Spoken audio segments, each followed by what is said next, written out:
We all have the fantasy, that one moment that changes everything.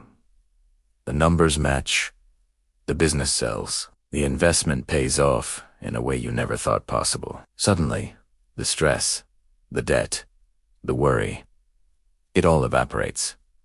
You're free, you're rich, and in that moment of pure elation, your first, most powerful instinct will be to pick up the phone, to text your friends, call your parents, post a cryptic celebration on social media. You'll want to share the single greatest piece of news of your life. And that is exactly where the fantasy ends, and a new, complicated reality begins. Because I'm here to give you the most important piece of financial advice you will ever receive. And it has nothing to do with stocks, bonds, or real estate. It's this. When you get rich, tell no one. Stay with me for the next 10 minutes, and I'll explain not only why this is the ironclad rule of wealth, but how to actually live by it. Look, I get it. The urge to share good news is primal. It's wired into us. We do it for validation. Look what I accomplished. We do it for connection. I want to celebrate this joy with you, and we do it out of love. Mom, Dad, you don't have to worry anymore. You imagine your friends slapping you on the back, your family crying, tears of joy. You picture yourself being the hero, the one who can finally treat everyone, solve everyone's problems. But what you don't picture is the subtle shift.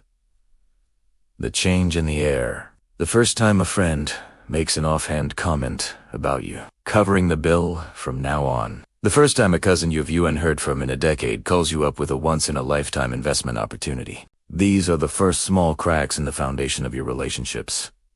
And trust me, they spread fast. When you break the silent rule, you invite 3 unspoken curses into your life. Curse number 1. The human ATM. The moment people know you have money, you cease to be a person and become a resource. Every conversation becomes a potential transaction. Family gatherings turn into business pitches. You would hear heartbreaking stories, some real, some embellished, all ending with a request for money. And here's the impossible position this puts you in. If you say yes, you become an endless well, and resentment builds when the well runs dry. If you say no, you're suddenly labeled as selfish, greedy, changed by money. There is no winning move. You will have to break someone's heart, either theirs by saying no, or your own by being constantly taken advantage of. Curse number 2. The target on your back. This goes beyond your social circle. Public knowledge of wealth makes you a glowing target for the worst of society. Scammers will come out of the woodwork with sophisticated schemes. Frivolous lawsuits become a real threat. That minor fender bender suddenly becomes a multi-million-dollar claim because they know you can pay. Your digital security, your personal security, and your family's safety are all compromised. Your peace of mind, it's gone. And curse number 3. The loss of authenticity. This is the most insidious curse. You will start to question everything. Does this person really like me? Or my lifestyle? Is this a genuine friendship?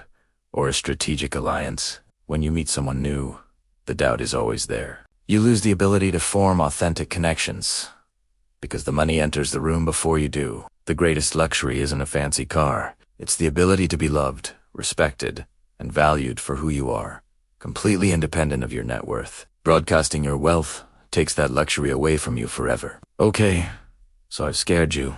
Good.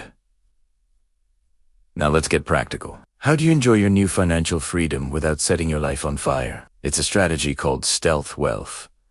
Your first move is to not have the money flow directly into your personal checking account. Work with a lawyer and a financial advisor to set up a trust or an LLC.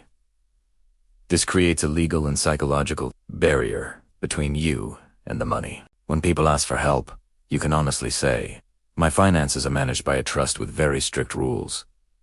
It lets the institution be the bad guy, not you. Next, inflate your lifestyle slowly and privately. The biggest mistake is going from a Honda Civic to a Ferrari overnight. The key is gradual, invisible upgrades. Don't buy a nice, normal house in a slightly better neighborhood and renovate the inside to be luxurious. Don't wear head-to-toe designer logos. Buy high-quality, unbranded clothing. The philosophy is rich, not flashy.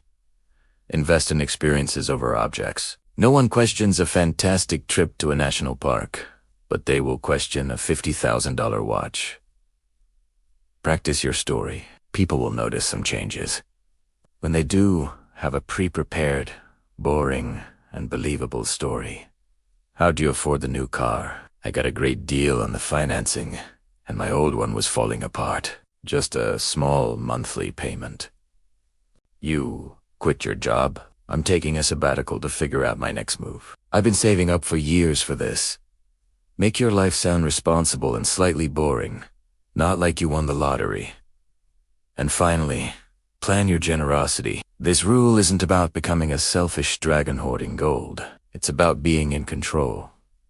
Decide in advance how you want to help people or causes. Set up an anonymous, donor-advised fund for charity. Decide on a specific, structured way to help your immediate family and stick to it. This prevents emotional, in-the-moment decisions that can spiral out of control. Some of you watching might be thinking, it's too late.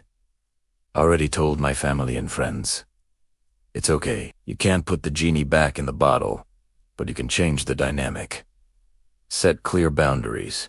Now, have a firm but loving conversation. I love you all, but to preserve our relationship, I can no longer discuss finances or entertain requests for money. My financial advisor is handling all of that. Blame the professionals. Use your financial team as your shield. I'd love to help, but my financial planner would kill me. Everything is locked into long-term investments.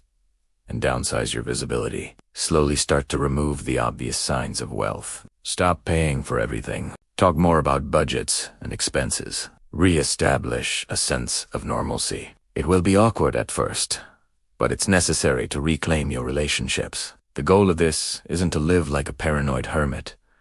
It's the opposite. It's about preserving the most valuable assets you have. Your relationships, your peace of mind, your safety, and your identity. True wealth isn't the number in your bank account. It's the freedom to live your life on your own terms, unburdened by the expectations and demands of others. It's the quiet confidence of knowing you are secure without needing anyone else's validation. So if you find yourself in that fortunate position, take a deep breath. Celebrate privately, and then remember the rule. Protect your life. Protect your peace. I'm curious what you all think. Is this too cynical, or is it the harsh reality? Let me know your thoughts in the comments below. And if this gave you something to think about, please hit that like button and subscribe for more content that challenges the way we think about money. Thank you for watching.